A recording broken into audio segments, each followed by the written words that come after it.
Et Dieu va également commencer à te faire grandir dans différents niveaux spirituels. On va dire que tu dois toujours être bouillant pour Dieu, parce que il y a une chose que le diable attendra toujours, c'est que tu te refroidisses. Dans cette alliance avec Dieu, de toujours rechercher sa présence, rappeler le sacrifice de Jésus à la croix, parce qu'il n'est pas mort pour rien. Pour tout peuple, pour toute personne, de tout âge, de toute nation, de toute tribu. Allumer un feu dans ta vie où tu cherches la présence de Dieu. Les multitudes ne pourront te traverser pas, mais la présence de Dieu va faire de toi l'homme, la femme le plus heureux de la terre. Comme techniquement, l'invité, par la grâce de Dieu, l'homme de Dieu qui va nous apporter le message ce soir. Alors, avant toute chose, nous allons bien sûr présenter l'initiative. Donc, nous sommes le ministère Christ Noia. Christ Noia veut dire tout simplement la pensée de Christ. Et dont le visionnaire est l'apôtre Denis Samba, qui est le visionnaire de ce ministère. Donc, il s'agit d'un ministère apostolique. Donc, qui dit ministère apostolique, donc le but, c'est tout simplement de pouvoir, comme la recommandation du Seigneur l'exige, aller et faites de toutes les nations des disciples, selon Matthieu chapitre 28, verset 19. Et pour, n'est-ce pas, former des disciples, nous avons besoin de pouvoir les enseigner, n'est-ce pas, selon la saine doctrine. Et la saine doctrine n'est rien que la pensée de Christ. Et d'où cette appellation Christ Noia. Alors, bien sûr, le but de ce ministère, n'est-ce pas, c'est de pouvoir prêcher l'évangile en formant, n'est-ce pas, en enseignant, en formant, en équipant, n'est-ce pas, et également par la suite, bien sûr, la dernière étape, c'est de libérer les ministères. Alléluia.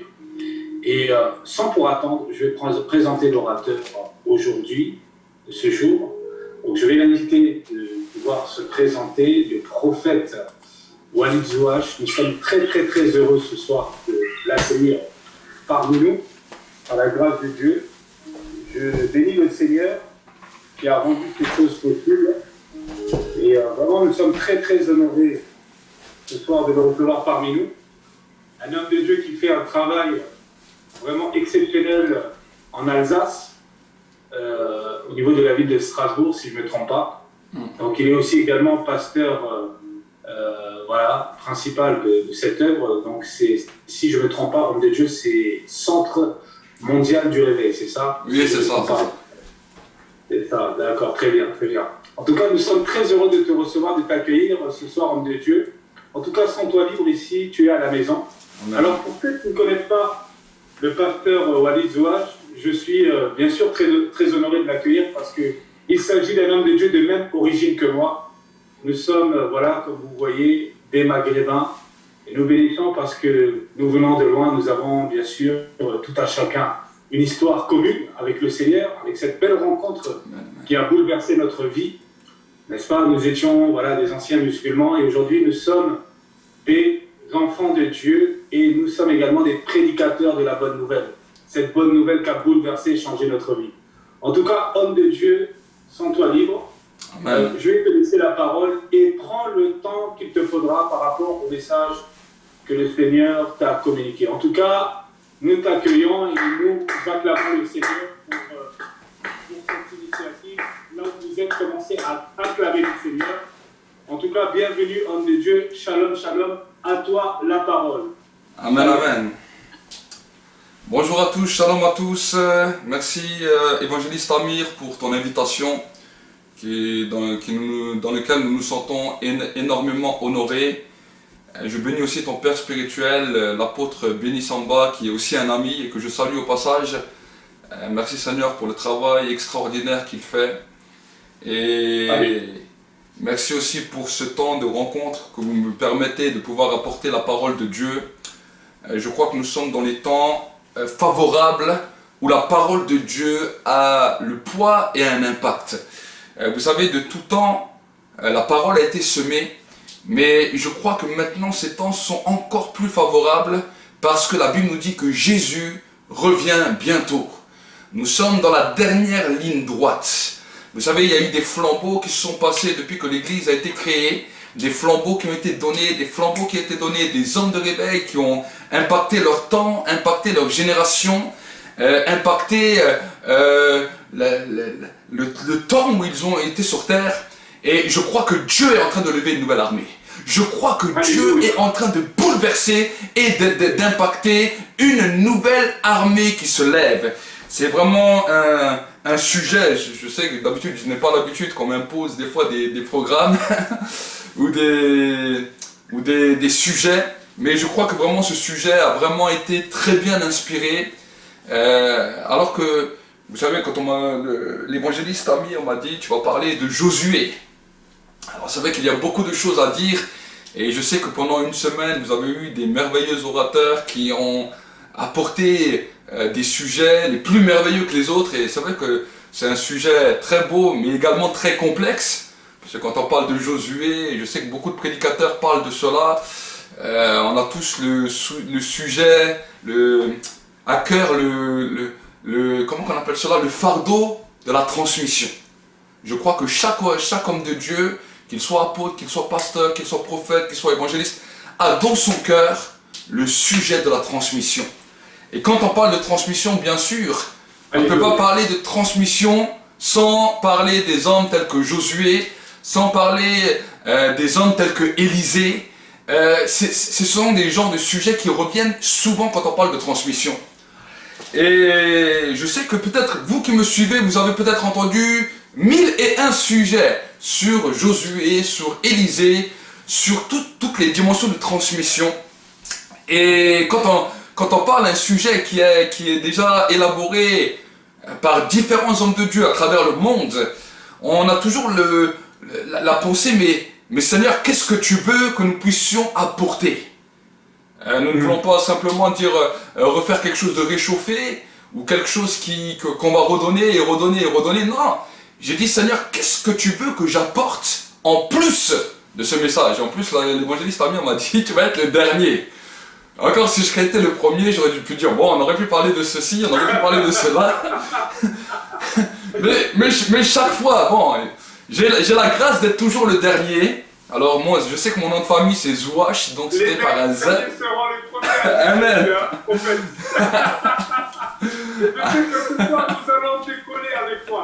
Amen, amen. Et je sais que déjà, quand j'étais à l'école, on me mettait toujours en dernier, parce que avec le Z, Zouache, j'étais toujours parmi les derniers. Mais je suis toujours honoré, parce que je sais que Dieu amène toujours une dernière goutte. Je suis la cerise sur le gâteau. Amen. On peut voir le gâteau, on peut aimer les gâteaux, mais ce qu'il y a de meilleur toujours, c'est la cerise qui est dessus. Amen. Et alors que j'étais en train de réfléchir à cela, alors que j'étais en train de parler, et je vous dis la vérité, pendant les premiers jours où l'évangéliste m'a proposé cela, je me suis vraiment posé la question, mais qu'est-ce que je vais parler? Et pendant les premiers jours, même, je réfléchissais, je demandais au Seigneur, mais Seigneur, qu'est-ce que tu veux? Et le Seigneur m'a donné un sujet bien défini. Et aujourd'hui, j'aimerais vous parler des alliances. On va pas parler de Josué, mais on va parler du thème des alliances.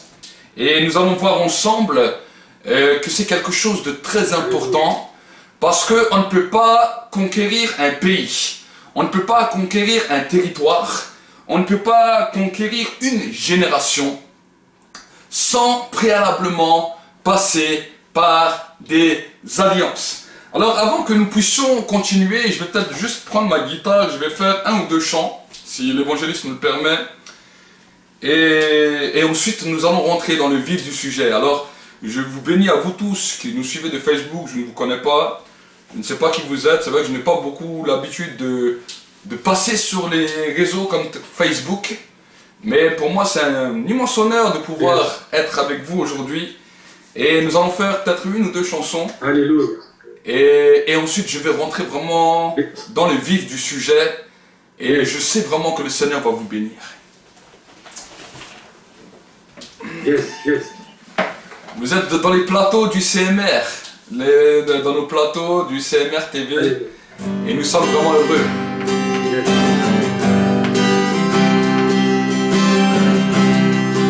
Et gloire à vous. Chantez gloire, gloire à l'agneau. Chantez gloire à l'agneau, gloire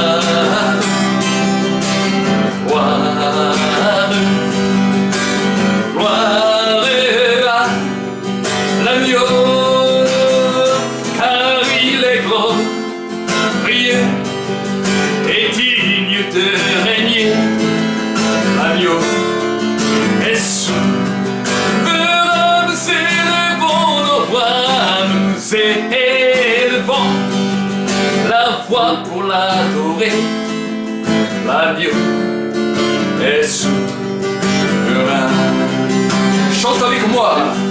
Et gloire à Dieu, gloire à Dieu, gloire à l'agneau, gloire à Dieu, gloire à Dieu,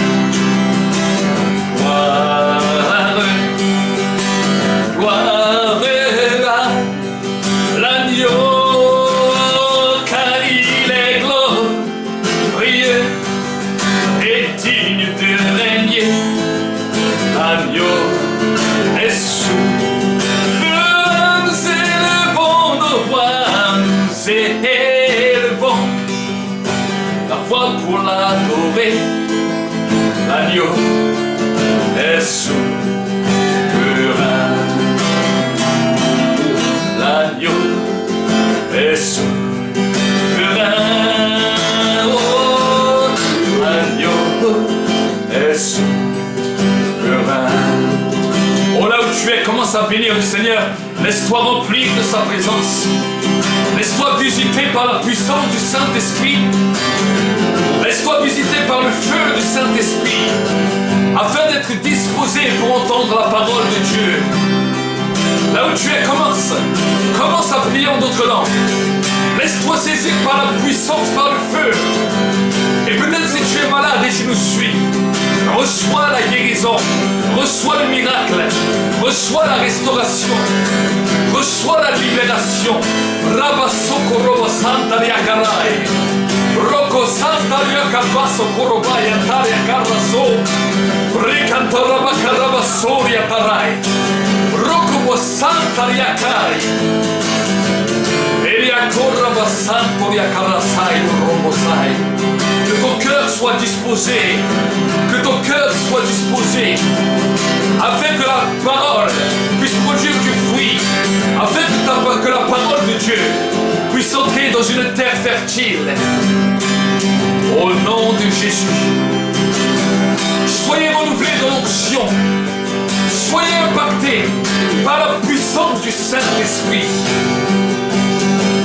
Nous voulons bénir le Seigneur pour sa présence. Nous voulons bénir le Seigneur pour sa gloire. Et nous voulons le remercier. Alors que nous sommes là dans la présence de Dieu, il y a une personne qui est en train de nous suivre. Et cette personne a des douleurs au niveau de sa cuisse du côté gauche. Je vois ça dans l'esprit. Et maintenant, le Saint-Esprit est en train de poser sa main sur ta vie. Tu sens maintenant une chaleur qui est en train de visiter ta cuisse. Tu as l'impression que ça te donne comme des coups d'aiguille au niveau de ta cuisse. À l'arrière de la cuisse exactement. Et maintenant le Saint-Esprit est en train de te libérer totalement. Tu sens maintenant un feu qui est en train de brûler ta cuisse. Reçois maintenant cet attouchement de l'Éternel, cet attouchement de la présence de Dieu. Dieu est un Dieu qui sauve, Dieu est un Dieu qui libère. Et Dieu est un Dieu qui guérit.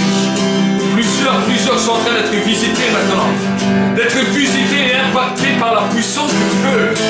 Vous sentez un feu qui est en train de toucher vos vies. C'est le Saint-Esprit. Recevez, recevez. Dans le nom de Jésus. Dans le nom de Jésus. Amen. Alors vous pouvez vous asseoir là où vous êtes. Et nous allons commencer. Encore, mon prophète. Vous en voulez encore? Ah oui, encore une dernière. Ok, d'accord. Une dernière, merci. Merci, homme de Dieu. L'onction de Dieu est là.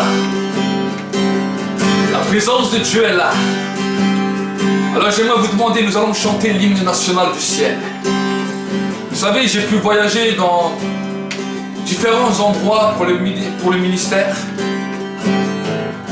Alors des fois je suis arrivé dans des pays qui ne parlaient pas ma langue.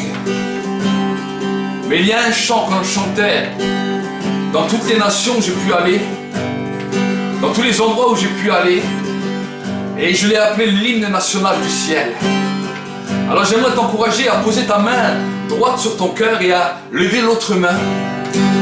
Et nous allons chanter ce chant. En plus, la Bible nous dit dans le livre de l'Apocalypse que c'est un chant qu'on chantera au ciel. La Bible nous dit qu'il y avait un peuple nombreux qui était vêtu d'une robe blanche et qui avait des palmiers à la main et qui criait d'une voix forte: le salut est à notre Dieu qui est assis sur le trône. Et avec les anges, ils ont commencé à élever leur voix et ils chantaient cette chanson qui dit: Alléluia, Alléluia, Alléluia. Chante Alléluia, Alléluia, Alléluia,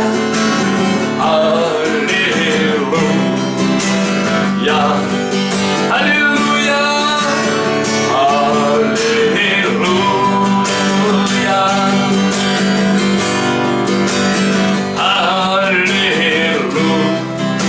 Alléluia, chante Alléluia, Alléluia,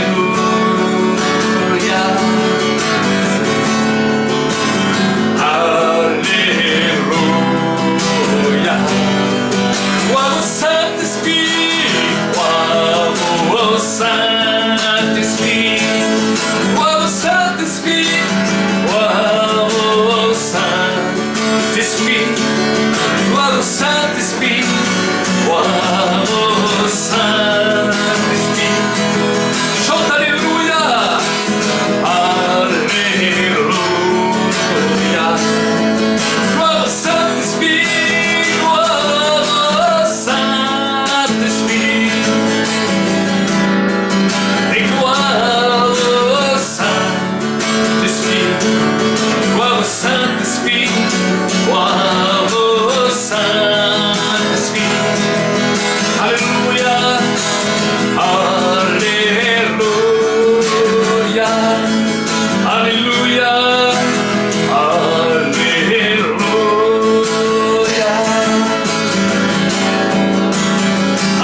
Alléluia,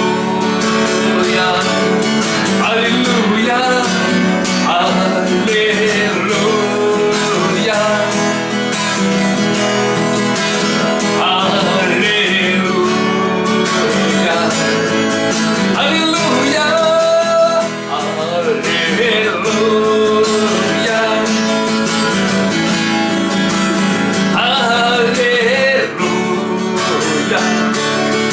Alléluia, Alléluia, Alléluia.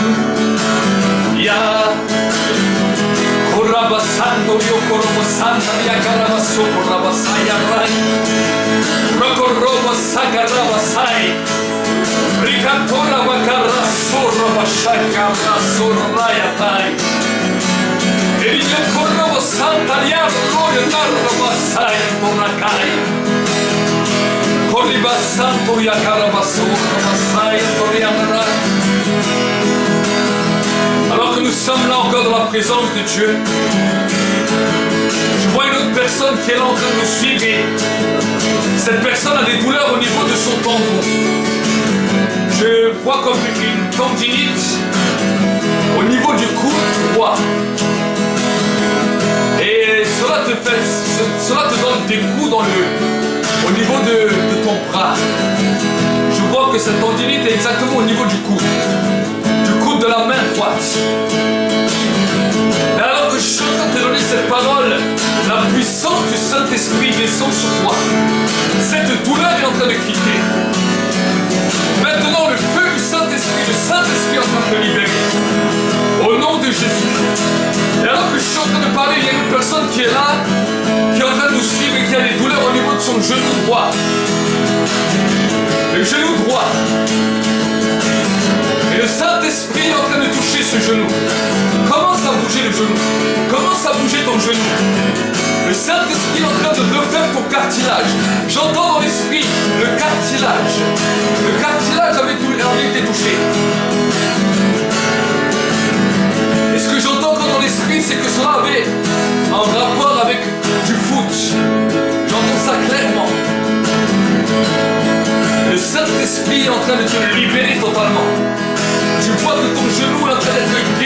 maintenant, à cet instant, le Saint-Esprit est là.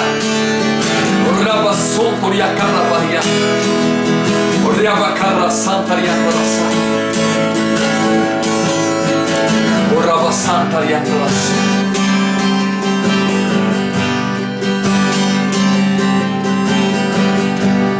Il y a un doux esprit dans ce lieu,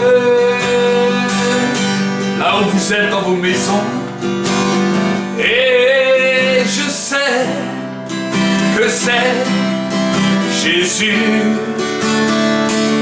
Seigneur. Il y a un doux esprit dans ce lieu, là où tu es. Il y a un doux esprit dans ce lieu, et je sais que c'est Jésus, Seigneur. Dis-lui, touche-moi, touche-moi. Dis-lui, remplis-moi, remplis-moi.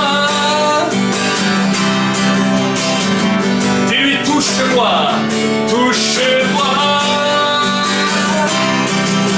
Dis-lui, oins-moi, Seigneur, et oins-moi. Et je veux boire de tes eaux vives, et je veux boire de tes eaux vives. Je veux être très près de toi et sentir ta présence en moi. Et je veux boire de tes eaux vives. Je veux être très près de toi et sentir ta présence en moi. Et je veux boire de tes eaux vives. Je veux être très près de toi et sentir ta présence en moi. Et je veux boire de tes eaux vives. Je veux être très près de toi et sentir ta présence en moi, Seigneur.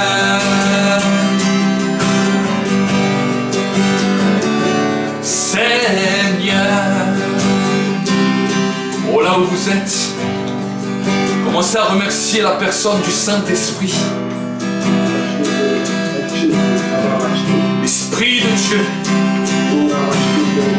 Que les fleuves d'eau vive soient libérés dans ta vie.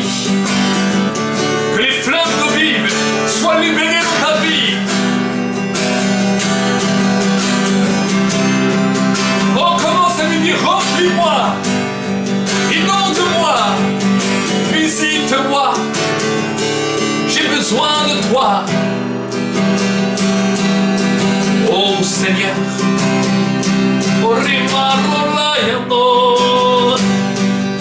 Korimana layalo, rima sakara, oh rimano. L'onction de Dieu est là, elle est en train d'inonder vos maisons. Les anges sont là, les anges sont en train d'entrer dans vos maisons. Les archanges, les séraphins, les chérubins, la gloire de l'Esprit. Entrez dans la dimension prophétique. Entrez dans la gloire. Entrez dans la gloire. Les portes du ciel s'ouvrent sur ta vie maintenant. Dans le nom de Jésus. Nous bénissons le Seigneur pour sa présence. Merci Seigneur que c'est toi qui conduis ces temps de parole. Que cette parole puisse produire du fruit jusqu'à dans la vie éternelle. Nous te bénissons et te rendons grâce. Au nom de Jésus. Amen. Et Amen. Restez dans cette présence et nous allons continuer ensemble.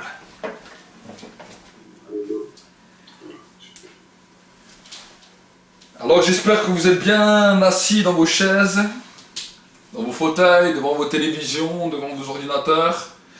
Je ne sais encore aujourd'hui avec la technologie, c'est extraordinaire, on n'a plus besoin de se déplacer pour pouvoir prêcher. On peut être assis comme ça, je suis là dans ce studio et de ce studio c'est transféré dans vos maisons, sur vos téléphones, sur vos ordinateurs. Vous savez, en 2004, quand j'ai commencé à prêcher, si on m'aurait dit un jour que les choses seraient passées comme ça, je serais été un peu dubitatif. Je n'aurais pas su comment, parce qu'à l'époque, quand on commençait, on pouvait enregistrer sur cassette, on pouvait commencer les CD, un petit peu les DVD, mais toute cette technologie n'existait pas encore. Je n'étais pas un prédicateur qui a commencé à prêcher sur Facebook. J'ai commencé à prêcher devant des groupes, j'ai commencé à prêcher à l'église, et ensuite, aujourd'hui, je dois un petit peu m'habituer à prêcher devant une caméra. Ce n'est pas toujours la facilité pour moi, mais je bénis Dieu, parce que l'onction de Dieu ne s'arrête pas à une caméra, l'onction de Dieu ne s'arrête pas à un environnement, mais l'onction de Dieu a la même capacité de vous toucher là où vous êtes. Amen. A la capacité de vous toucher, de vous bouleverser. Et je sais que souvent, vous savez, des fois les gens pensent seulement que non, il faut seulement que la personne m'impose les mains pour que je ressente l'onction. Vous savez, l'onction se transmet et l'onction se communique également par la parole. Le premier qu'on appelle Dieu n'a pas dit à la terre, j'ai besoin de t'imposer les mains pour que la création commence à se libérer. La Bible nous dit que Dieu a dit un mot et la chose a été accomplie. Amen. Pourquoi je vous dis cela? Parce qu'en tant qu'enfant de Dieu et en tant que serviteur de Dieu, nous avons été devenus participants à la nature divine. Et bien souvent, malheureusement, c'est cette caractéristique que nous n'arrivons pas à comprendre. C'est parce que nous sommes devenus participants, héritiers et co-héritiers d'avec Christ, et participants à cette nature divine, que nous sommes en possession et en capacité de libérer quelque chose de puissant à travers la parole. La Bible nous dira dans le livre de Jean, chapitre 1er, qu'au commencement, la parole était avec Dieu et la parole était avec Dieu. Tout a été fait par la parole de telle sorte à ce que rien de ce qui n'a été créé sans la parole. La parole a été faite chair et elle a habité parmi nous pleine de grâce et de vérité. Cette parole, c'est Jésus lui-même qui s'est fait chair et qui s'est donné en sacrifice pour toi et pour moi. Alors je vais commencer à poser les bases avec vous et nous allons entrer sans plus tarder dans la base du sujet. Si je commencerai à me laisser aller, on va parler beaucoup de la parole, mais je veux seulement vous asseoir pour que vous puissiez comprendre ce que c'est la parole et pour que vous puissiez savoir que simplement le fait que la parole soit ointe, simplement le fait que la parole soit donnée avec l'onction et le feu, ça a la capacité de changer ta vie. Ça a la capacité de te guérir, ça a la capacité de te relever, ça a la capacité de te transformer. Combien de fois, dans l'église, on a fait des fois des temps, des louanges, et là je recevais des paroles, je disais voilà, là il y a une personne qui a ça, tout d'un coup les gens, je ne les touchais même pas. L'onction a commencé à visiter, l'onction a commencé à guérir, l'onction a commencé à délivrer. J'ai vu des fois des délivrances qui ont commencé à se manifester sans même que je touche les gens. Pourquoi? Parce que la parole a une autorité et la parole a une puissance. Amen. Vous savez, des fois, quand on a fait des grands rassemblements où il y avait beaucoup de gens à imposer les mains, des fois, j'avais même pas le temps d'imposer les mains aux personnes. Je m'approchais d'eux directement, la puissance de l'onction tombait sur eux, ils se retrouvaient par terre, ils se retrouvaient secoués, ils se retrouvaient dans l'onction. Pourquoi? Parce que Dieu n'est pas limité. Dieu n'est pas limité. J'ai vu cela en France. J'ai vu cela à l'église, j'ai vu cela quand je suis parti en Colombie, j'ai vu cela en Allemagne, j'ai vu cela en Algérie, j'ai vu cela dans différents endroits où je suis allé. Dieu est un Dieu qui transforme les choses. Dieu est un Dieu qui bouleverse les choses. Amen. Alors nous allons, si vous avez vos Bibles là où vous êtes, nous allons ouvrir notre Bible dans le livre de Josué. En plus c'est le thème qui a été choisi. Dieu merci pour celui qui a reçu cette inspiration, que Dieu le bénisse vraiment abondamment. Josué 5, verset 13. Et nous allons tout de suite rentrer dans le vif du sujet. Nous allons parler de la dimension, le titre dans le niveau du séminaire, c'est comment dans le nouveau, la génération Josué, je ne sais plus exactement le titre exact. La génération de Josué. Voilà, la génération de Josué. Mais dans la génération de Josué, aujourd'hui, le petit titre qui va suivre ce grand titre, c'est les alliances pour entrer dans la conquête du pays. Les alliances pour entrer et les alliances à faire attention pour demeurer et pour résister dans le pays des promesses. Alors nous allons voir dans Josué chapitre 5 et au verset 13 ce que la Bible nous dit. La Bible nous dit la chose suivante. Comme Josué était près de Jéricho, il leva les yeux et regarda. Voici, un homme se tenait debout devant lui, son épée nue dans la main. Il alla vers lui et lui dit, es-tu des nôtres ou de nos ennemis? Il répondit, non, je suis le chef de l'armée de l'Éternel, j'arrive maintenant. Josué tomba le visage contre terre, se prosterna et lui dit, qu'est-ce que mon Seigneur dit à son Seigneur, serviteur? Et le chef de l'armée de l'Éternel, qui n'est d'autre que Jésus, dit à Josué, ôte tes souliers de tes pieds, car le lieu sur lequel tu te trouves est saint. Et Josué fit ainsi. Amen.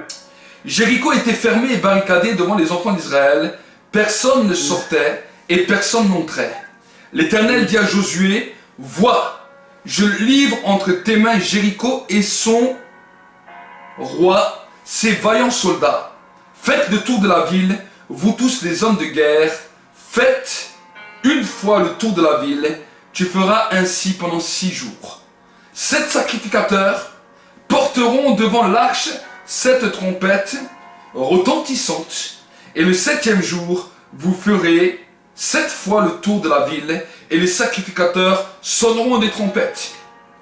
Quand ils sonneront de la corne retentissante, et quand vous entendrez le son de la trompette, tout le peuple poussera de grands cris. Alors, la muraille de la ville s'écroulera, et le peuple montera, chacun devant soi. Josué, fils de Noum, appela les sacrificateurs et leur dit, portez l'arche de l'alliance, et que 7 sacrificateurs portent 7 trompettes retentissantes devant l'arche de l'Éternel. Et il dit au peuple, marchez, faites le tour de la ville, et que les hommes armés passent devant l'arche de l'Éternel. Amen. Amen. Nous voyons que Josué était devant une situation. Il venait d'avoir reçu le manteau, le mandat, ce qu'on appelle la transmission. Amen. Et quand on parle de Josué, on ne peut pas parler de Josué sans parler de Moïse. De la même manière qu'on ne peut pas parler d'Élisée sans parler de Élie. Et nous voyons que ces hommes tels que Josué, tels que Élisée, ont toujours eu un rapport avec leur père. Ils avaient un père spirituel qui était là, un père spirituel qui manifestait la gloire, un père spirituel qui manifestait l'autorité, un père spirituel qui allait au-devant des défis, et c'est extraordinaire. J'aimerais vous dire, quand vous avez la grâce, quand Dieu vous fait la grâce d'avoir un père spirituel qui marche dans l'autorité du Saint-Esprit, qui marche dans la voie de Dieu, c'est quelque chose d'extraordinaire. Et j'aimerais vraiment vous encourager, parce que c'est vraiment une des lois pour votre progression spirituelle. Vous ne pouvez pas progresser sans père. Vous ne pouvez pas progresser sans père. Aujourd'hui, des fois, j'entends des personnes qui me disent « Oui, mais moi, je n'ai pas besoin d'un père spirituel, moi, j'ai Dieu. » Écoutez, si vous voulez entrer dans votre temps et dans votre saison, comme Josué, comme Caleb, comme Élisée, comme tant d'autres hommes dans la Bible, vous allez voir que vous avez besoin de recevoir quelque chose, que vous avez besoin d'être impacté d'abord par des pères. Alléluia. Josué était un homme qui a commencé peut-être tardivement son ministère. Il a commencé à plus de 80 ans. Mais j'aimerais vous dire que, peut-être vous allez me dire, oui, mais c'est vieux, imagine 80 ans, mais vous savez quoi, je vais vous dire quelque chose. Son père spirituel, qu'on appelait Moïse, a commencé aussi son ministère à 80 ans. Le père spirituel de Josué, qu'on appelle Moïse, a commencé son ministère à 80 ans. Et je vais vous dire qu'il a vécu 40 ans de gloire. 40 ans de gloire. Et Josué savait qu'en restant sous cette couverture, voici que maintenant à 80 ans, il reçoit un manteau, il reçoit un mandat, il reçoit quelque chose de son père spirituel. Mais vous savez, malgré qu'il était un homme qui a connu Moïse, qui a marché avec Moïse, quand il s'est retrouvé devant Jéricho, quand il est arrivé vers Jérusalem, quand il est arrivé vers le pays promis, il a commencé à se poser des questions, mais comment je vais faire? Là, je ne peux plus compter sur un père spirituel qui nous tend ce bâton et que la mer s'ouvre. Comment est-ce que je peux amener ce peuple dans la conquête de ce pays? Il se posait beaucoup de questions. Et peut-être que nous-mêmes aussi, peut-être que tu es un Josué, et ce message s'adresse aussi aux Josué. Vous savez, on ne peut pas dire qu'on ressemble à des Josué si on n'a pas connu la soumission des Josué. Josué était un homme qui était soumis, qui a appris auprès de Moïse. Et en apprenant au pied de Moïse, voici qu'un jour son temps d'élévation était là. Beaucoup d'hommes déjà en Israël ont voulu confronter Moïse, ont voulu faire des choses, ont voulu sortir de son autorité. Et la Bible nous dit qu'ils sont morts sans jamais entrer dans le pays promis.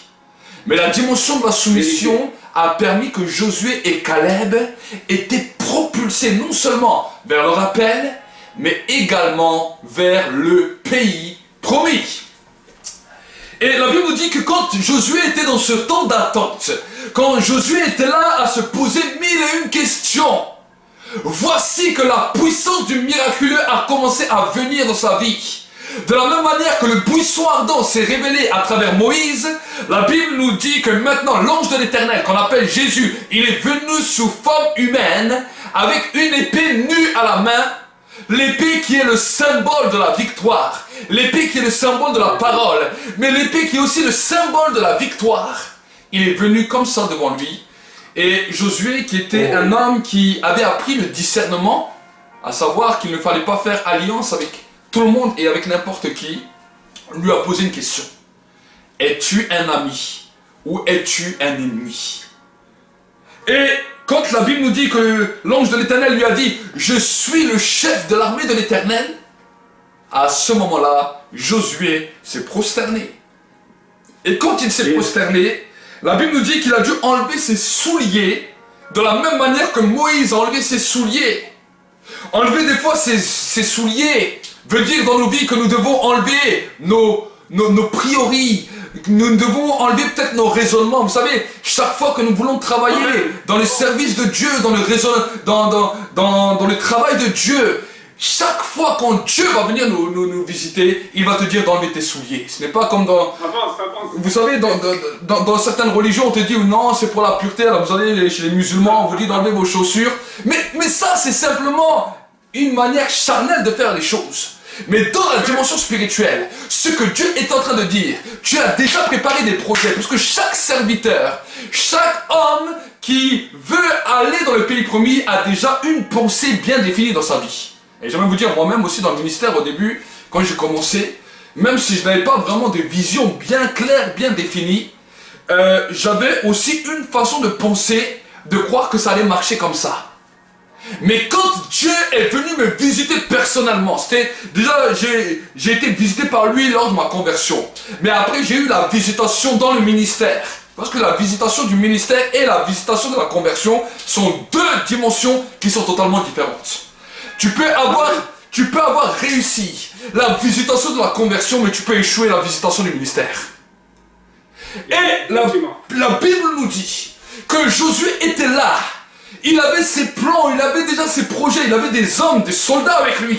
Il avait l'arche de l'alliance avec lui. Il avait les sacrificateurs avec lui. Mais il essayait de comprendre, de chercher. Mais l'ange de l'Éternel lui a dit, ôte tes souliers, enlève tes raisonnements, enlève tes plans, enlève tout ce que tu pensais. Josué pensait, je vais aller faire la guerre, je vais chauffer mes hommes, et là on va bombarder, on va les attaquer. C'était un conquérant. La première fois qu'il allait visiter le pays promis, il a vu les géants, lui il n'a pas eu peur. Il a dit, l'Éternel nous donnera la force et on va les massacrer, on va les mettre à terre et on va conquérir ce pays. C'était un conquérant. C'était un vaillant, c'était le chef de l'armée d'Israël. Quand Moïse des fois devait lever ses mains, c'est Josué qui était au combat. Il faisait la guerre, c'était un homme de guerre, un homme d'expérience. Mais pourtant, l'ange de l'Éternel lui dit, ce n'est pas de cette manière que tu vas vaincre. Peut-être d'autres villes, oui. Mais cette ville-là, Jéricho, tu ne pourras pas la vaincre de cette manière. Parce que cette ville ne t'appartiendra pas à toi. Elle n'appartiendra pas à Israël. Elle n'appartiendra pas à tous tes soldats. Cette ville sera vouée à l'interdit parce que cette ville m'appartiendra. Vous savez, chaque fois que Dieu fait quelque chose, Dieu ne commence pas sans rien. Chaque pilier, chaque commencement, que ce soit même du ministère, que ce soit même de la vie chrétienne, que ce soit même de ta vie professionnelle ou quoi, Dieu demande toujours un prémisse. Dieu demande la première des choses qui soit consacrée à lui. Voilà pourquoi même que les premiers enfants en Israël étaient consacrés à l'Éternel. En fait, Jéricho était la dîme d'Israël, était la dîme du pays d'Israël.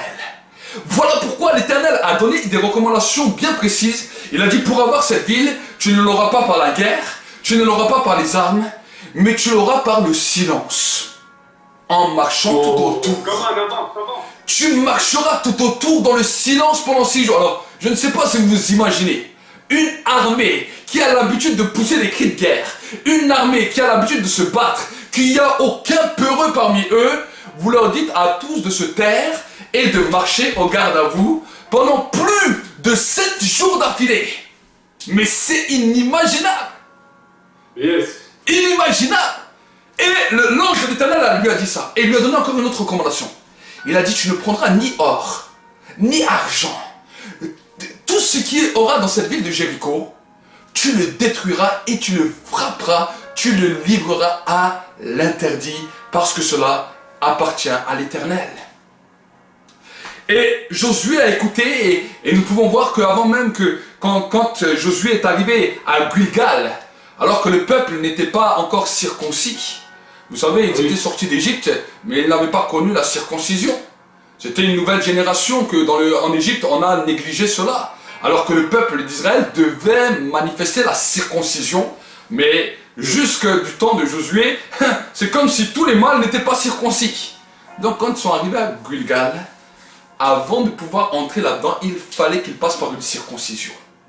Et j'aimerais vous dire que, vous savez, chaque fois qu'un prémisse arrive, chaque fois que tu dois donner un prémisse à l'Éternel, chaque fois que tu dois donner la première des choses à l'Éternel, il y a une dimension de circoncision. Pourquoi ? Parce que ton cœur a les mauvaises mentalités. Ton cœur est encore dans les vieux raisonnements. Ton cœur est encore dans les vieilles pensées. Et si tu ne subis pas une circoncision, tu ne pourras pas entrer dans le pays promis. Parce qu'on ne peut pas entrer dans le pays des promesses avant d'être passé par les prémices. Voilà pourquoi des fois des messages,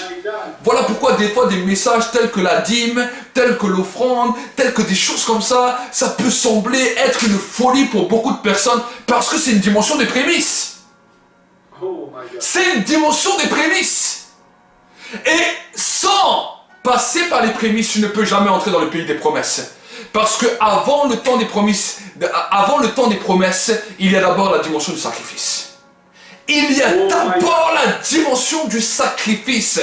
Les premières des choses ne sont pas pour nous, elles sont pour Dieu. Voilà même pourquoi des fois les premières années du ministère ne sont pas pour notre gloire, mais d'abord c'est Dieu qui nous forme. Des fois à travers la souffrance, des fois à travers le rejet, des fois à travers certaines situations. Parce que les premiers temps sont d'abord pour Dieu. Souvent les gens des fois disent, ah mais ces serviteurs à un certain âge, alors qu'ils ont peut-être galéré pendant des années, mais à un moment donné, ils commencent à s'élever. Ils commencent à s'élever. Et quand ils arrivent peut-être à leur vieillesse, ils sont souvent des personnes très recherchées, dans lesquelles beaucoup de personnes cherchent de leur impact. Mais pourquoi? Parce qu'il y a eu un jour un prémisse dans leur vie. Ils ont un jour payé un prix. Ils ont un jour payé quelque chose qui les a amenés dans l'élévation. Tu ne peux pas passer dans l'élévation sans passer par les prémices. Et chaque prémisse va casser quelque chose de notre mentalité. Oui, chaque prémisse. Josué, quand l'ange de l'Éternel lui a parlé, il lui a demandé d'enlever ses souliers. Mais le peuple devait être circoncis. Pour que cette circoncision soit le signe de l'alliance, qu'ils acceptaient le changement. C'était le signe de l'alliance, qu'ils n'accepteraient pas de marcher selon les pensées de leur père. Leurs pères ont été circoncis en Égypte. Mais la circoncision de leur père était un appel à Dieu à la délivrance. Parce que la circoncision des pères, les pères étaient en Égypte sous l'esclavage. Et la Bible nous dit que quand Dieu s'est manifesté à Moïse, Dieu a dit à Moïse, j'ai entendu la souffrance du peuple. J'ai entendu la souffrance du peuple et je suis descendu pour les délivrer.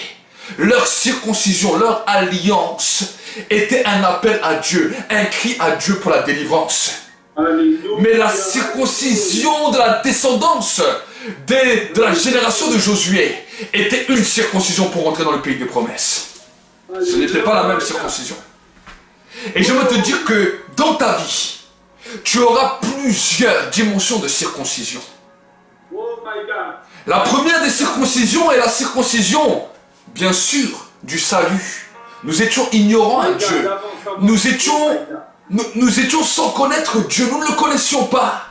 Mais un jour, la dimension de la révélation a circoncis nos cœurs, afin que quand nous avons connu Dieu, voici maintenant, nous avons commencé à marcher avec Dieu. J'aimerais vous dire qu'une des deuxièmes circoncisions à laquelle Dieu aspire que toute personne passe, c'est la circoncision de la soumission. Et c'est là où malheureusement, dans notre temps, dans notre 21e siècle, beaucoup échouent. On ne veut pas entendre parler de père spirituel, on ne veut pas entendre parler de quelqu'un qui va être sur ma vie pour me communiquer l'onction. On ne veut pas entendre parler de cela. Et j'aimerais vous dire que beaucoup ne passent à côté de beaucoup de choses. Alors certains vont me dire, oui, mais je sens toujours la présence de Dieu. Oui, mais je peux vivre encore des choses avec Dieu. Oui, ça c'est la grâce que Dieu a fait. Mais j'aimerais te dire que cette grâce est très diminuée parce que ce à quoi Dieu t'appelait était beaucoup plus grand et beaucoup plus puissant. Mais tu passes à côté du pays des promesses. C'est vrai. La circoncision de la soumission amènera toujours des fois un temps de sacrifice, un temps même des fois de souffrance. Mais cela est important pour t'amener dans la circoncision de l'élévation. Oh my God. La circoncision de l'élévation est quelque chose dans lequel Dieu touche ton cœur au plus profond, de telle sorte à ce que tu deviennes un être spirituel, un homme ou une femme formé dans l'esprit. Et cela ne se passe pas toujours comme nous on pense. C'est comme Josué. Tu dois enlever tes souliers. Tu dois enlever tes projets. Je me souviens, vous savez, je me suis converti en 2004. Et en 2006, j'ai commencé le ministère. Et en 2008, ma vie a passé par un tournant dans lequel j'ai commencé à chercher Dieu plus précisément, plus intensément, et j'ai commencé à découvrir la personne du Saint-Esprit. Et dans la personne du Saint-Esprit, je me souviendrai toujours, je me posais la question, mais comment faire pour le ministère? J'avais toutes sortes de pensées. Et un jour, à un moment donné, le Saint-Esprit m'a demandé tout. Il m'a donné une vision. Et dans la vision de l'Église, il a commencé à poser les choses de l'Église. Et beaucoup de personnes qui étaient avec nous, qui marchaient avec nous, nous ont dit non, nous on a une autre vision, et ils sont partis. De telle sorte qu'on s'est retrouvés tout seul avec mon épouse. Et là je priais, j'ai dit Seigneur, avant je n'avais pas de vision, le monde est arrivé. Aujourd'hui j'ai une vision, tout le monde est parti. Et le Seigneur m'a dit, le plus important, ce n'est pas la foule des âmes, mais le plus important, c'est de ramener ma présence dans l'Église. Alléluia. Je ne cherche pas la quantité, mais je cherche la qualité. Les multitudes, les multitudes ne rassasieront jamais ton âme. Mais ma présence fera de toi l'homme le plus heureux de la terre. Amen, amen. Et j'ai commencé à découvrir sa présence, à grandir dans sa présence. Et un jour, il m'a demandé d'enlever mes souliers. Mais il ne m'a pas dit, enlève tes chaussures, de manière comme ça. Il est venu, il m'a dit, redonne-moi le ministère. Redonne-moi le ministère. Et là, je suis passé quelques jours où j'ai essayé de négocier avec Dieu. J'ai dit, mais Seigneur, j'ai tellement bataillé, prié, jeûné, intercédé pour avoir cela. Et aujourd'hui, maintenant, tu me demandes de te redonner le ministère. Et le Seigneur me dit, qu'est-ce qui est plus important? Moi ou le ministère? Et après, l'amour de Dieu devenait tellement pesante qu'un jour j'ai décidé, je lui dis écoute, je te redonne tout le ministère. Je n'ai plus de ministère, je t'appartiens. Et le Seigneur a accepté ce que je lui ai dit et il m'a dit voilà, maintenant je vais te donner une recommandation. On va voir si vraiment ce que tu m'as dit est réel. Il m'a dit je vais permettre qu'on va t'inviter, mais dès qu'on va t'inviter, quand on va te dire les gros titres, parce que les gens me connaissaient comme quelqu'un de charismatique, comme quelqu'un qui, avec le feu, avec l'onction, il m'a dit quand on va bien parler de toi, toi tu vas aller devant tout le monde, tu vas dire que je n'ai aucun ministère, je suis seulement un ami de Dieu. Et il me disait, dès que l'onction va venir, tu t'arrêtes de parler. Il a dit, je ne te demande même plus de prêcher, je ne te demande même pas d'exploser. Je te demande simplement de parler. Et que dès que l'onction arrive, tu t'arrêtes. Vous savez, quand vous êtes quelqu'un de très charismatique, qui a bougé, qui a l'habitude d'exploser, qui a l'habitude de ne pas tenir en place, c'est très difficile. C'est très difficile ce que l'Éternel m'a demandé. Il m'a un peu demandé comme à Josué.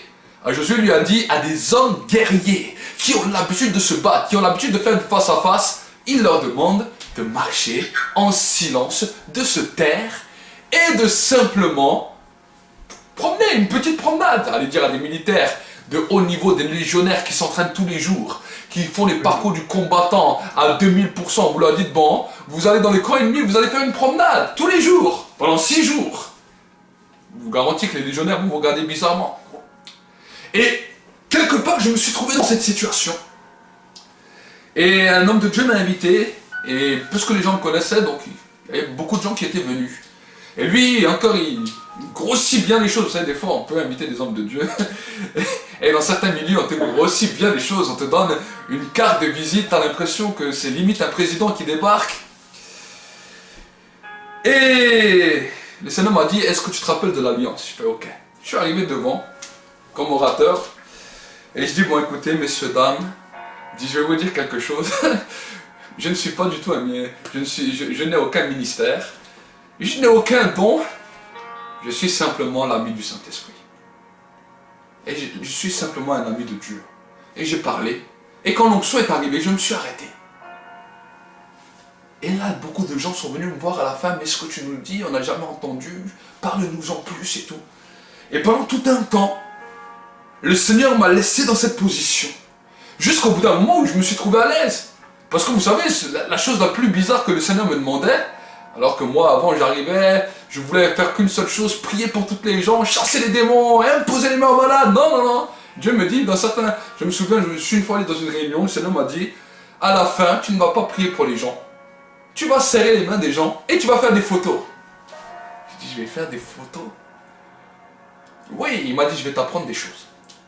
Alors vous savez, quand vous êtes habitué à faire toutes sortes de choses, et là le Seigneur vous amène, c'est-à-dire il vous demande d'enlever les souliers de vos pieds. Pour moi, c'était réellement enlever tous les raisonnements que j'avais, tous les pensées que j'avais d'un serviteur de Dieu.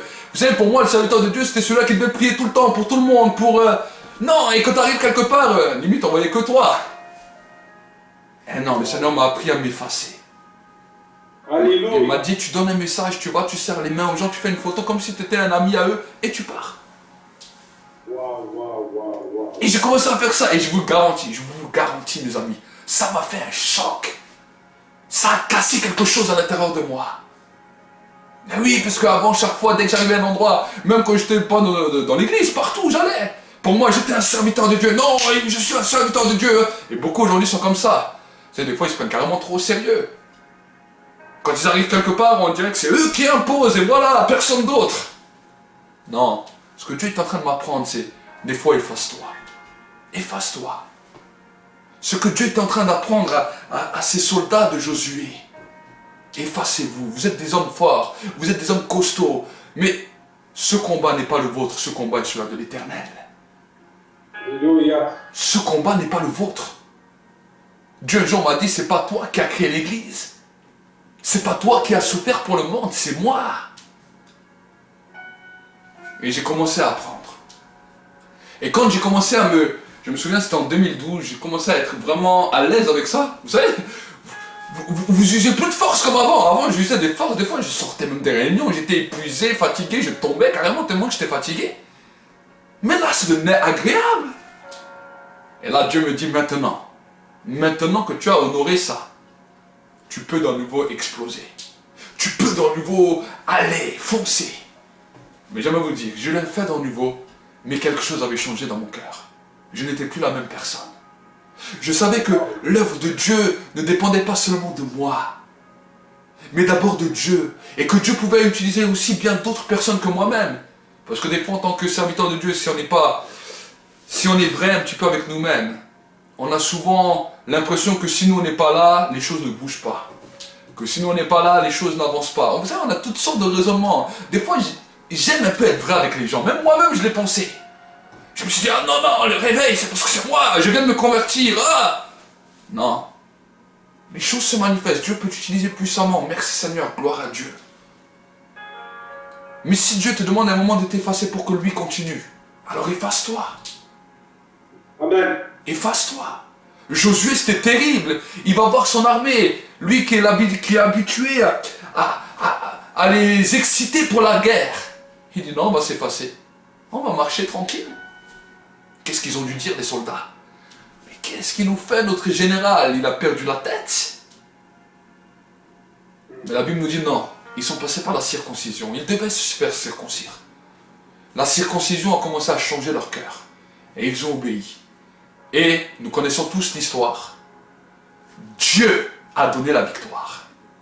Dieu a donné la victoire. Aucune de leurs bagarres n'aurait pu faire tomber les murailles. Aucune de leurs forces n'aurait pu détruire ces murailles qui étaient là, ces forteresses. Et des fois dans ta vie, il y a des forteresses. Il y a des fois des murailles qui sont là. Il y a des fois des raisonnements. Et si tu ne passes pas par un changement de pensée, un changement de raisonnement, en enlevant les souliers de tes pieds, jamais ces murailles ne pourront tomber. Amen. Avance. Avec le plus grand appel que tu peux avoir, avec la plus grande grâce que tu peux avoir. Mes amis, c'est toute une question de cœur. Le ministère, un ministère réussi, n'est pas le nombre de personnes que tu as pu impacter. Mais c'est toutes les fois où tu as pu laisser Dieu être Dieu et t'être effacé. Au ciel, un jour, nous aurons beaucoup de surprises. Dieu, ce qu'il veut, c'est que lui-même reçoive toute la gloire. À un moment, il peut nous faire participer à la gloire. Et à un moment, il te dit, pousse-toi. Parce que si tu restes dans cette gloire, ça peut te tuer. C'est vrai. Ça peut te tuer. Si tu as cette mauvaise compréhension des choses, si Dieu t'a fait participer à sa gloire, merci Seigneur. Je suis aussi des fois content quand Dieu te fait participer à sa gloire. Mais il y a des moments où Dieu peut te mettre à côté. Et il te dit, là, reste à côté. Parce que cette gloire, elle a une capacité de pouvoir te tuer. Moïse était un homme qui connaissait la gloire de Dieu. Il demandait à Dieu, mais Seigneur, montre-moi face à face. Qu'est-ce que Dieu lui a dit? Tu ne peux pas me voir et rester en vie. Tu ne peux pas me voir et rester en vie. Et alors le Seigneur lui a dit, tu pourras me voir mais par derrière. Mais par derrière. Alors la première alliance que Josué a fait était une très bonne alliance. Ça l'a fait rentrer dans le pays promis. Il a commencé à comprendre les prémices. Jéricho était les prémices, c'était la dîme d'Israël. Et ensuite, quand cette dîme a été donnée, voici que le peuple, le pays tout entier, leur était accordé. Je ne rentrerai pas dans l'histoire où une personne de l'armée, une personne des enfants d'Israël a pris des choses qu'il n'aurait pas dû dans Jéricho et qui a ruiné toute sa famille, qui a même ruiné à un moment les combats. Je ne vais pas rentrer dans ce sujet, je pense peut-être d'autres l'ont déjà parlé, d'autres serviteurs ont déjà partagé sur ça. Mais maintenant, j'aimerais parler d'une deuxième alliance. Et j'aimerais vous dire que nous ne devons jamais baisser notre garde parce que Josué a fait une très grande expérience, a commencé à entrer dans les choses extraordinaires de Dieu, mais à un moment donné, il a baissé la garde et c'est quand il a baissé la garde qu'une deuxième alliance est venue et cette alliance a été terrible parce qu'elle a eu des conséquences terribles. Alors j'aimerais voir avec vous dans le livre de Josué, toujours dans le chapitre 9 et au verset 3. Ceux peut-être qui me connaissent, qui ont suivi les choses, je sais qu'il n'y a pas longtemps j'ai parlé sur certaines alliances qui ont détruit l'Église, qui ont amené l'Église à donner même des droits au monde des ténèbres, dans lequel aujourd'hui nous vivons malheureusement. C'est toute cette situation avec le Covid, avec ces confinements.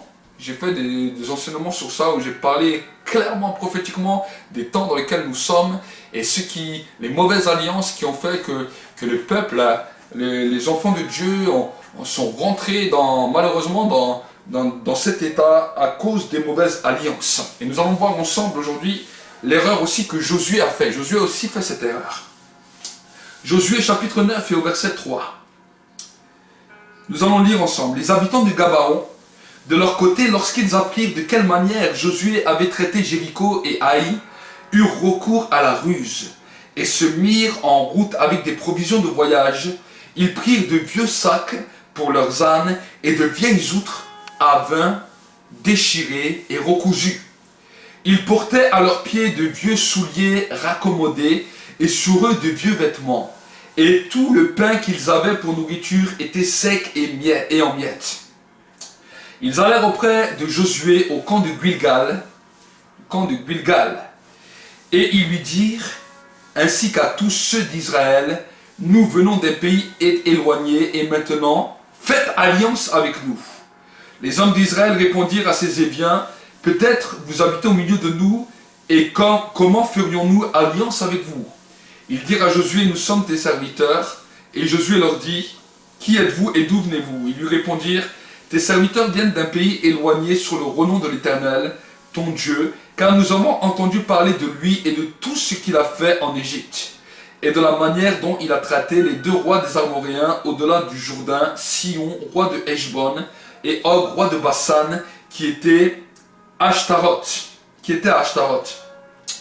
Et nos anciens et tous les habitants de notre pays nous ont dit, prenez avec vous des nourritures pour le voyage, allez au-devant d'eux, et vous leur direz, nous sommes vos serviteurs, et maintenant faites alliance avec nous.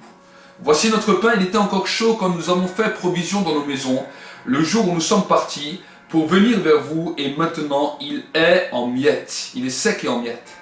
Ces outres à vin, nous avons rempli toutes neuves, les voilà déchirés, nos vêtements et nos souliers se sont usés par l'excessive longueur de la marche. Les hommes d'Israël prirent de leur provision et ils ne consultèrent point l'Éternel. Josué fit la paix avec eux et conclut une alliance par laquelle il devait leur laisser la vie et les chefs de l'assemblée leur jurèrent. Vous savez, les histoires se répètent.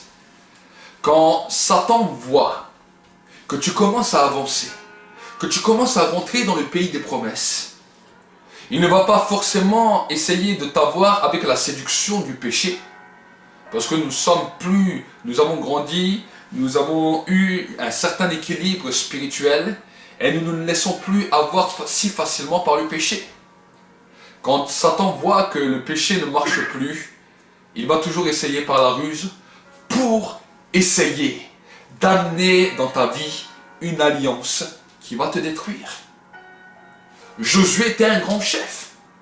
Et Josué s'est fait avoir, parce que là il n'a pas consulté l'Éternel, mais il a conclu une alliance. La première des alliances a fait qu'il a pu rentrer dans le pays promis. Mais la seconde alliance a mis un boulet en Israël, un problème en Israël, qui s'est répertorié bien des années plus tard. Et nous allons voir quand cette alliance s'est répertoriée. Cette alliance a attendu qu'il y ait un roi puissant qui vient pour se manifester et montrer le problème qu'il y avait en Israël. Nous pouvons voir toujours dans nos Bibles, dans le livre de Samuel, 2 Samuel 21, verset 1er. 2 Samuel, au chapitre 21, verset 1er, nous allons voir l'histoire avec le roi David.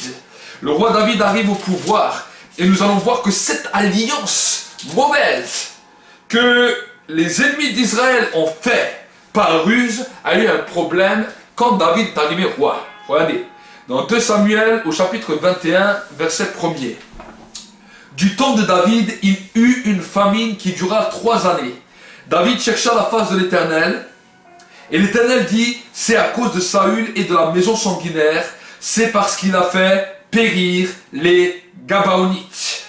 Le roi appela les Gabaonites pour leur parler, et les Gabaonites n'étaient point d'entre les enfants d'Israël, mais c'était un reste des Amoréens. Les enfants d'Israël s'étaient liés envers eux par un serment, et néanmoins Saül avait voulu les frapper dans son zèle pour les enfants d'Israël et de Juda. L'alliance n'était pas simplement une alliance pour du temps de Josué, mais nous avons pu voir dans la Bible que l'alliance perdurait et perdurait. Saül est arrivé comme roi. Saül avait reçu un mandat de la part de l'Éternel de pouvoir détruire tous ses ennemis. Mais Saül n'avait pas fait attention à l'alliance que Josué avait contractée avec les Gabaonites. Et la Bible nous montre que ce problème n'est pas apparu du temps de Saül, mais dès que David est arrivé roi, voici que 3 années de famine sont arrivées dans Israël. Et ces 3 années de famine, c'était à cause d'une alliance qui avait été conclue avec les Gabaonites qui n'avait pas été respectée par Saül. Mes amis, j'aimerais vous dire que le diable essaiera toujours de mettre une mauvaise alliance dans ta vie pour t'arrêter tôt ou tard. Combien de fois j'ai vu dans le ministère des hommes, des femmes qui avaient été touchés puissamment par Dieu, qui commençaient à avancer, qui avaient même des fois des appels, des grandes choses, des grands dons, des grandes capacités, ont été arrêtés des fois par une alliance de mariage, ont été arrêtés des fois par des situations familiales qui se présentaient à eux. Et voici, c'est comme si toute leur vie a commencé à se bloquer, à s'arrêter. C'est pour ça que je parle aussi aux jeunes qui peut-être nous suivent, qui n'êtes pas encore mariés, qui n'avaient jamais été mariés. Ne vous mettez pas sous une alliance infidèle. Recherchez d'abord vraiment le Seigneur pour demander à Dieu. J'ai vu combien de personnes qui ont pleuré, que j'avais en entretien, des hommes, des femmes, d'un certain âge, de 40 ans, 50 ans, 60, qui pleuraient. Des hommes forts, des femmes fortes, qui pleuraient à cause des mauvaises alliances. À cause des mauvaises alliances. Alors là, nous parlons, bien sûr, d'une alliance du mariage, mais combien d'alliances aussi en tant que serviteur de Dieu? Le diable vient avec des alliances des fois mauvaises pour détruire et miner la vie des serviteurs de Dieu.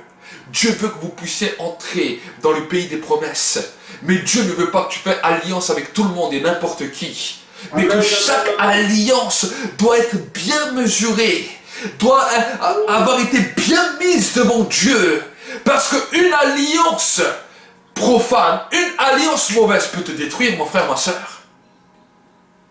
Et peut détruire toute une église, peut détruire toute une assemblée, peut détruire beaucoup d'hommes et de femmes qui sont sous cette alliance. Et plus que le Seigneur te donne de l'influence, plus que le Seigneur te permet de grandir, alors plus que ton influence peut être néfaste non seulement pour ta vie, mais pour tous ceux qui sont sous toi.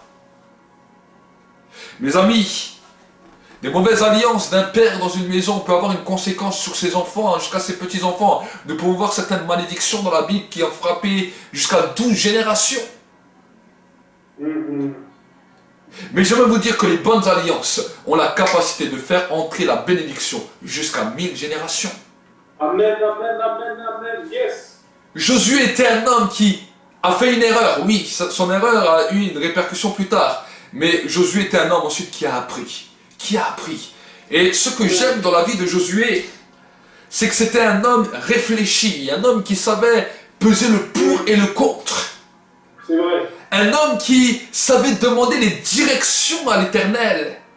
Et vous savez, l'humilité de Josué, c'est quand à un moment donné, un homme avait déconné dans du temps de Jéricho, celui qu'on appelait Akan, qui avait pris de l'or, qui avait pris un manteau de chinéar, qui avait pris certaines choses et qui avait amené le discrédit dans le peuple. Josué avait tellement cette humilité qu'il s'est jeté à genoux et qui s'est humilié encore lui-même. Le Seigneur lui a dit, ce n'est pas à cause de toi, c'est à cause de quelqu'un parmi le peuple qui a touché à l'interdit. Mes amis, j'aimerais vous encourager. C'est le dernier jour de ce séminaire. Le dernier jour de cette session. Et je sais que vous tous qui écoutez, vous êtes comme des Josué. Vous avez un pays de promesses qui va se manifester cette année. Alors peut-être certains vont dire oui, mais j'ai déjà commencé cette année, et cette année, je n'ai rien encore vu. Écoute-moi bien, l'année n'est pas finie. L'année n'a même pas encore commencé. Parce que devant Dieu, l'année ne commence pas au mois de janvier, mais l'année commence à la Pâque. Écoute-moi bien. Oh my God, my God. Nous sommes à la fin de l'année. Nous sommes à la fin de cette année. La semaine prochaine, la nouvelle année va commencer. Si peut-être Dieu t'a donné des paroles et t'a dit, voilà, dans cette année, tu vas voir ça. J'aimerais te donner une parole de la part de Dieu. C'est à la Pâque que les choses commencent. Oh, come on. Nous sommes dans le temps de la fin, dans lequel Dieu te laisse encore une semaine pour arrêter, pour annuler les alliances mauvaises qui ont pu être conclues dans ta vie. Il y a des alliances terribles qui t'ont brisé. Il y a des alliances terribles qui ont voulu t'arrêter. Maintenant, c'est un temps de conclure des bonnes alliances et de te préparer dans la nouvelle année qui arrive. Parce que dans une semaine, il y a un décollage. L'année 2021 va être une année du monde de l'esprit. Va être une année du monde spirituel développé comme jamais. Tant dans le bien que dans le mal. Les puissants des occultismes savent que cette année-là qui s'ouvre, à partir de la Pâque, des grandes choses vont se passer dans le monde spirituel. Voilà pourquoi même les francs-maçons, les rose-croix, les occultistes sont en train de recruter et de recruter. Ils sont en train d'essayer de manipuler les gens avec le vaccin. Ils sont en train de manipuler les gens avec des confinements. Ils sont en train de mettre la panique parce qu'ils savent que l'année qui vient dans une semaine, qui va commencer dans une semaine, va être une explosion dans le monde spirituel. Et toi qui es là, toi qui me suis, tu n'es pas là simplement par hasard. Mais tu dois comprendre que si tu n'es pas connecté réellement au Saint-Esprit et à la dimension de l'Esprit, tu risques de passer à côté et tu risques de te faire démonter. Parce que les ennemis qui sont en face de nous sont des ennemis féroces. Écoutez-moi bien, on ne joue pas. Le peuple d'Israël savait que quand il rentrait dans le pays promis, il n'allait pas jouer. Josué le savait très bien, il avait déjà combattu avant. Il avait déjà été lui-même un espion. Il savait que le pays dans lequel il allait rentrer n'allait pas être simplement une facilité. Mais qu'il avait besoin réellement d'être connecté au ciel, d'être connecté à Dieu, pour pouvoir accomplir cette mission dans tous les desseins dans lesquels Dieu avait parlé. Et j'aimerais te dire que le défi que tu auras à rentrer, c'est de pouvoir résister avec les alliances avec Dieu pour entrer dans le pays de tes promesses. Combien d'hommes, de femmes avaient des appels? Combien d'hommes, de femmes avaient des projets? Et malheureusement, beaucoup de ces projets sont en train de dormir aujourd'hui dans des cimetières. Parce que leur vie un jour s'est arrêtée. Certains, des alliances les ont arrêtés. D'autres, des décisions les ont arrêtés. Ils avaient des projets comme toi et moi. Ils avaient aussi des appels comme toi et moi. Ils avaient aussi une mission comme toi et moi. Mais un jour, ça s'est arrêté.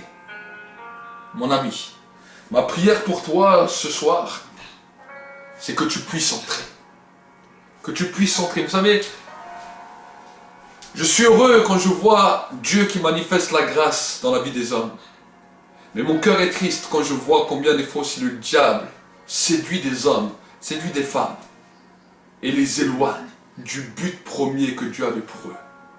Et j'aimerais vous dire qu'en 16 ans, je l'ai vu maintes et maintes fois. Que ce soit dans le ministère, que ce soit dans ma vie chrétienne. Je l'ai vu maintes et maintes fois.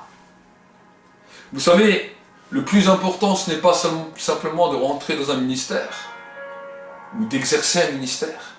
Le plus important, c'est de continuer, de voir comment tu vas finir. Ce n'est pas le commencement qui est important, c'est la fin. La fin d'une chose, la Bible nous dit, vaut mieux que son commencement. Amen. Salomon a grandi avec la sagesse, la puissance. Mais quelle était sa fin? Quelle était sa fin? Mon ami, demeurez, et si vous voyez la vie de Salomon, Salomon a été perverti par quoi? Par les alliances. Par Amen. Les alliances. Vérité.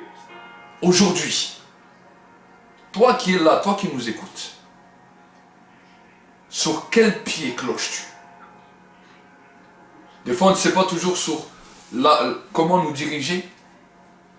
Josué était un homme qui a peut-être commencé à 80 ans, mais il a très bien fini. Il y en a certains, ils ont commencé à 7 ans, comme le roi Josias. Mais quelle était sa fin? Mes amis, ce n'est pas le temps quand on commence. Ce que j'ai aimé à Josué, c'est qu'il a pu voir quelqu'un avant lui. Il a pu respecter quelqu'un avant lui. Il a pu voir ses défauts, il a pu voir ses erreurs.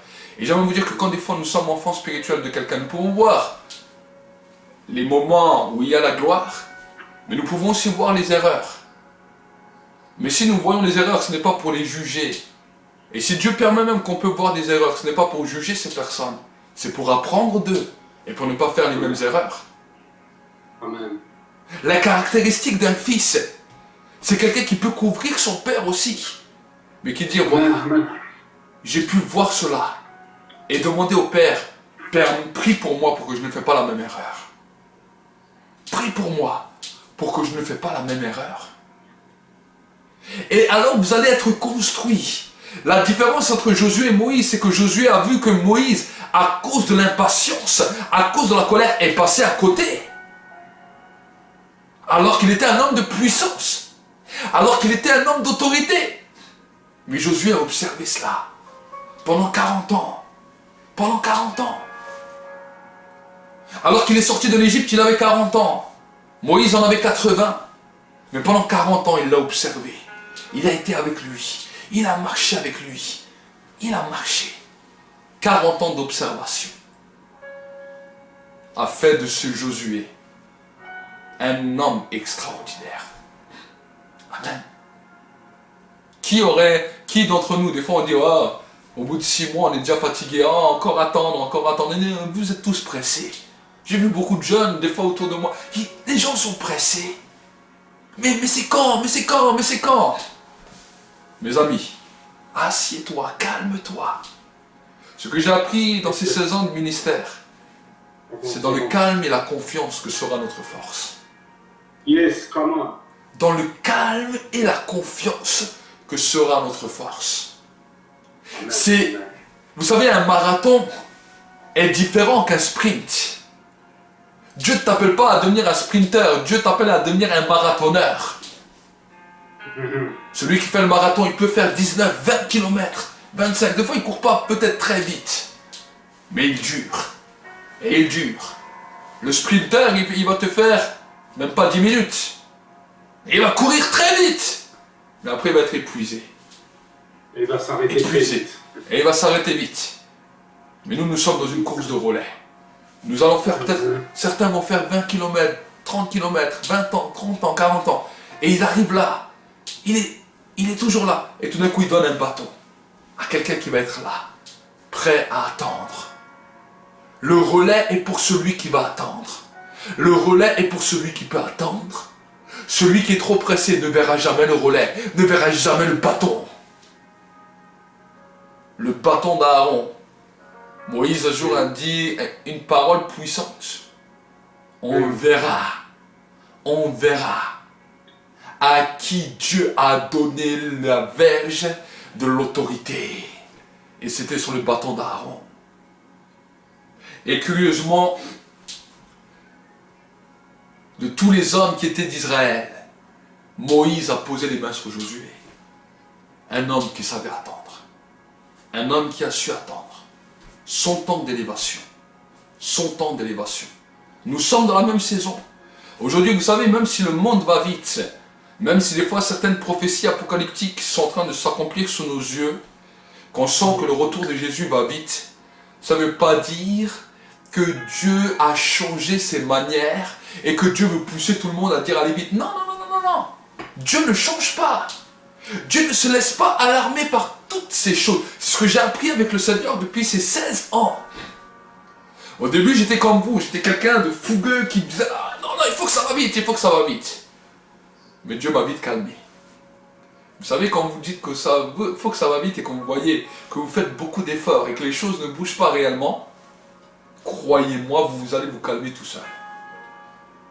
Et quand vous vous calmez, c'est pas que vous vous refroidissez. C'est que le Seigneur veut enlever vos souliers. il veut enlever vos souliers. Moïse était quelqu'un de très fougueux. Au début, il pensait délivrer Israël de l'Égypte par la force. Il a tué un Égyptien. Ça lui a valu 40 ans dans le désert. Au pied de avec les Madianites, avec son beau-père. Et là, quand il est arrivé, 40 ans là dans ce désert, au moment où Dieu a vu que maintenant il était prêt à enlever ses souliers, le buisson ardent s'est révélé à lui. Dieu s'est révélé par le buisson ardent. Et il lui a dit la même parole qu'il a dit à Josué.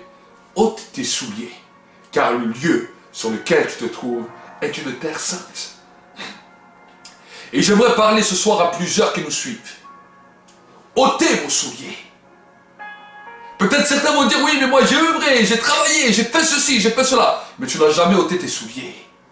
Tu n'as jamais compris que la terre sur laquelle tu étais était une terre sainte et que tu avais besoin d'abandonner tes raisonnements, d'abandonner tes mentalités, d'abandonner ces choses et de passer par la dimension du sacrifice, par les dimensions du prémisse pour pouvoir entrer dans le pays que Dieu a destiné pour toi. Cette année va être une année décisive. Cette année va être une année glorieuse et je vous le dis prophétiquement. Mais mon désir pour toi, c'est que tu ne passes pas à côté. Que tu ne passes pas à côté. La dimension des alliances est quelque chose d'important, mon frère, ma soeur. Et Dieu a un grand plan pour toi. Alors je suis arrivé à la fin de mon message. Et ce soir, j'aimerais prier. J'aimerais prier pour vous. J'ai vraiment ce désir au cœur qu'une nouvelle génération se lève. En tant que père, je suis aussi un père spirituel, je suis aussi un père physique, mais aussi un père spirituel de plusieurs enfants. Mais j'ai vraiment le désir d'une nouvelle génération. Mais l'exhortation que je peux vous donner, une nouvelle génération ne peut pas se lever si les enfants ne veulent pas reconnaître le Père. La Bible nous dira dans le livre de Malachie qu'à la fin des temps, l'esprit d'Élie reviendra, qui ramènera le cœur des fils vers les pères. Le cœur des fils, le cœur des enfants vers les pères. On nous parle de plusieurs pères. Mes amis, c'est une loi incontournable. Et je sais qu'un message comme ça, dans ces temps-là où beaucoup refusent la paternité spirituelle ou la maternité spirituelle, c'est des fois un message épineux. Mais vous voulez entendre la vérité, alors je suis obligé de vous dire la vérité. Je ne peux pas vous mentir. Moi-même aujourd'hui qui vous parle, j'ai aussi un père spirituel. L'évangéliste Amir qui est là a aussi un père spirituel, que je connais d'ailleurs très bien et que je salue au passage. Et ce que j'aime aussi chez l'évangéliste Amir, c'est je vois sa soumission. Amen. Je vois sa soumission. Vous savez, il pourrait faire comme beaucoup, à dire voilà, je me lance et voilà pourquoi. Mais non, il reste soumis. C'est ça qui va lui amener l'élévation. C'est ça qui t'amènera l'élévation. C'est ça que Dieu est en train de faire dans ta vie. Même si tu n'as pas encore tout vu ce que Dieu a prévu pour toi, tu verras à partir de la semaine prochaine, ton ministère va commencer à grandir. Ton ministère va commencer à exploser. Je reçois. Et ton père va encore investir. Je vois d'autres manteaux qui vont descendre sur toi. Mais ton père spirituel va encore investir. Il va encore investir. Il y a une nouvelle dimension, une nouvelle percée.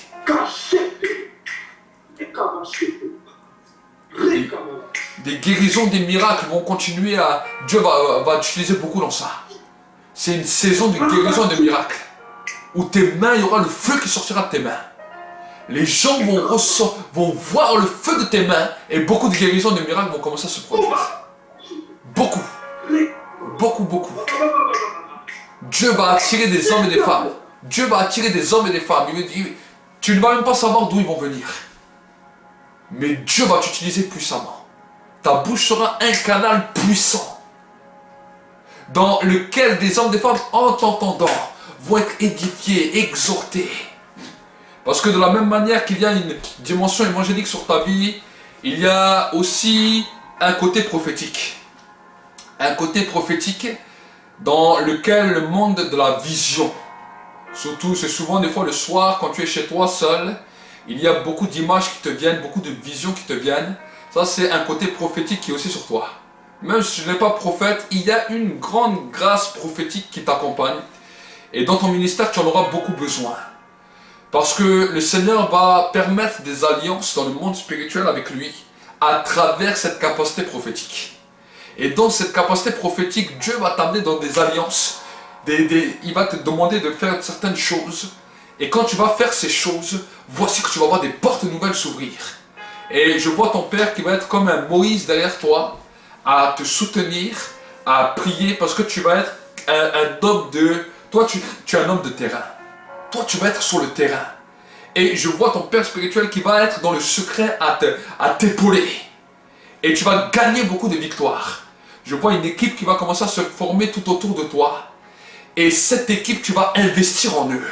Cette équipe va croire en toi. Quand tu diras une parole, cette équipe bougera avec toi, mais de manière puissante. Ça, c'est les dimensions que Dieu t'appelle.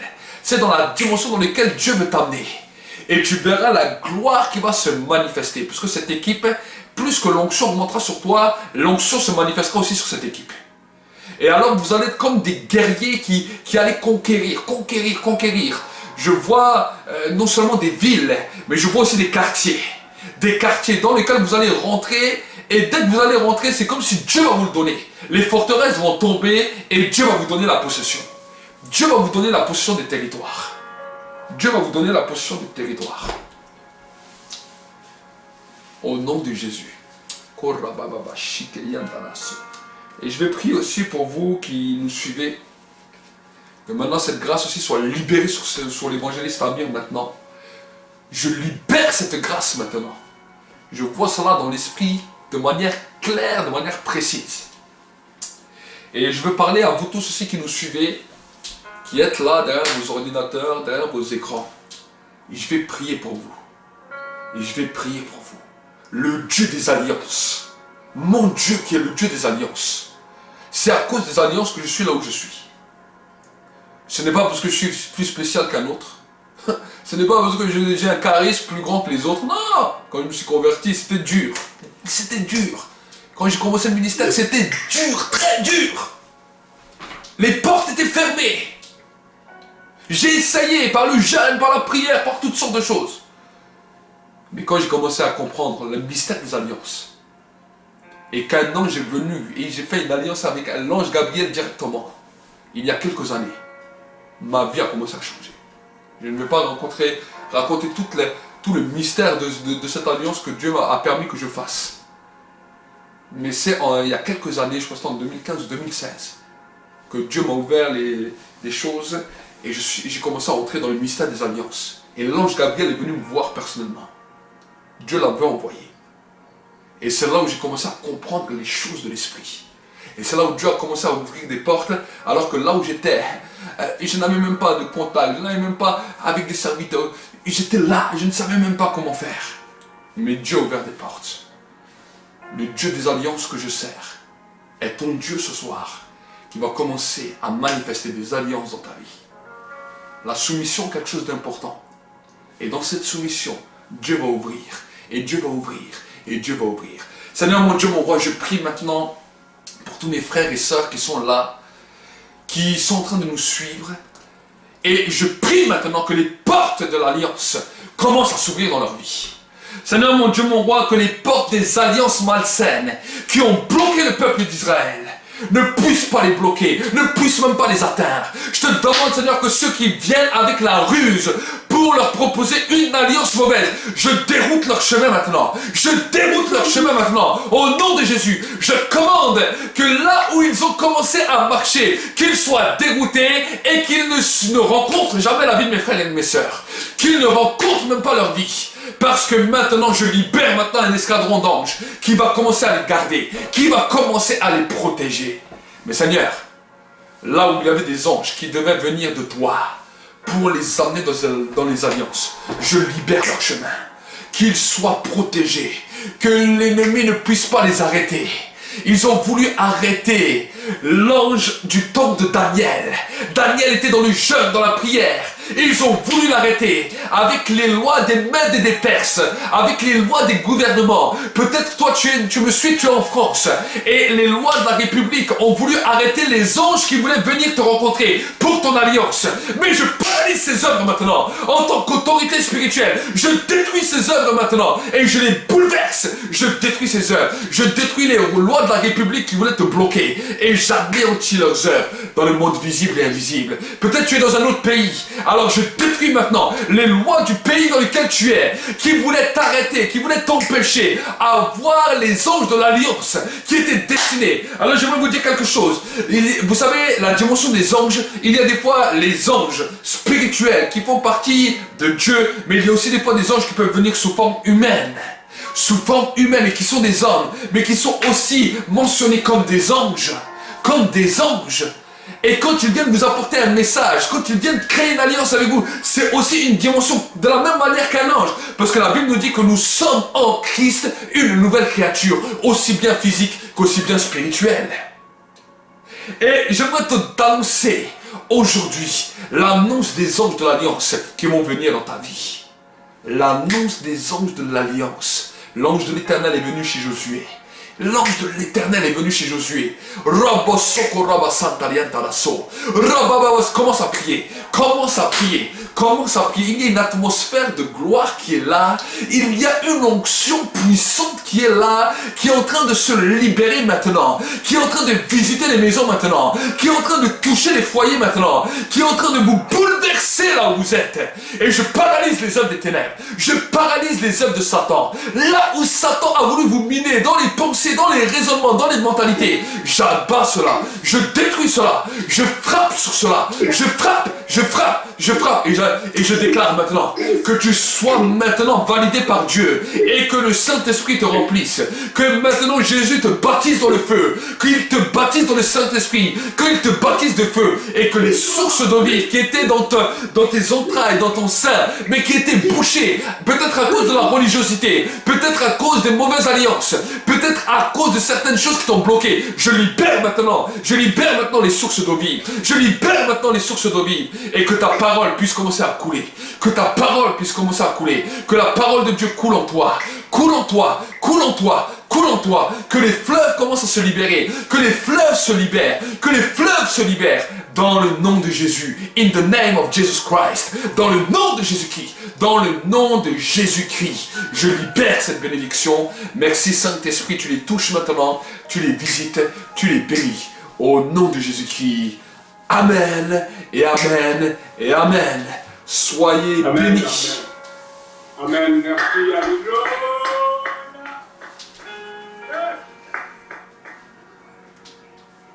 Merci Seigneur, alléluia. Oh my God, merci beaucoup. Oh là là là là, my God, quelle atmosphère de puissance, quelle atmosphère de sainteté de Dieu, quelle atmosphère de la gloire de Dieu, du cabot de l'Éternel qui est parmi nous. Oh my God, my God, my God, my God. C'était des vagues déferlantes ce soir. C'était tellement puissant, je vous dis. L'onction qui a été libérée, vous qui nous suivez ce soir, c'est vraiment très fort. Vraiment acclamant pour l'homme de Dieu, pour son serviteur, que le Seigneur va utiliser comme un canal richement béni pour vous, pour que le Seigneur puisse vous visiter puissamment là où vous êtes, par rapport à cette parole prophétique qui a été libérée, pour qu'elle puisse décréter le règne de Dieu dans votre vie. Oh my God. Alléluia, alléluia. Bien-aimés, oh bien-aimés, bénissez le Seigneur pour ce moment. Priez là où vous êtes, priez, bénissez, rendez grâce à Dieu pour vraiment ces moments que vous avez passés, ces moments richement bénis, auxquels le Saint-Esprit vous a fait encore du bien ce soir, à travers son serviteur. Merci vraiment du fond du cœur, prophète Walid, Amen. pour avoir tout d'abord répondu à cette invitation, pour nous avoir grandement bénis ce soir. Et je peux le dire, homme de Dieu, ce soir nous avons fini dans l'apothéose. C'est l'apothéose ce soir.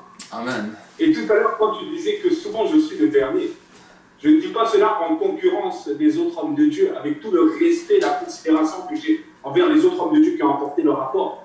Mais vraiment, chacun a sa grâce différente. Et je respecte tous les ministères, tous les grâces de tout un chacun d'entre nous. Amen. Mais aujourd'hui, bien, c'est là où je comprends que vraiment le Seigneur vraiment nous a utilisés dans une dimension prophétique. Et je pense que ce qu'on doit retenir ce soir, c'est cette belle dimension prophétique, ce bon manteau qui t'environne, homme de Dieu, qui a été vraiment ce manteau d'Élie qui a été déployé pour plusieurs ce soir. Amen. Et ça, je le crois très fortement. Parce que le manteau d'Élie, c'est celui qui fait la différence Amen. par rapport aux faux prophètes de Baal. Alléluia. Amen. Vraiment, merci du fond du cœur. Et Dieu va également commencer à te faire grandir dans différents niveaux spirituels. On va dire que tu dois toujours être bouillant pour Dieu, parce que il y a une chose que le diable attendra toujours, c'est que tu te refroidisses. Dans cette alliance avec Dieu, de toujours rechercher sa présence, rappeler le sacrifice de Jésus à la croix, parce qu'il n'est pas mort pour rien. Pour tout peuple, pour toute personne, de tout âge, de toute nation, de toute tribu. Allumer un feu dans ta vie où tu cherches la présence de Dieu. Les deux tu ne pourront jamais, mais la présence de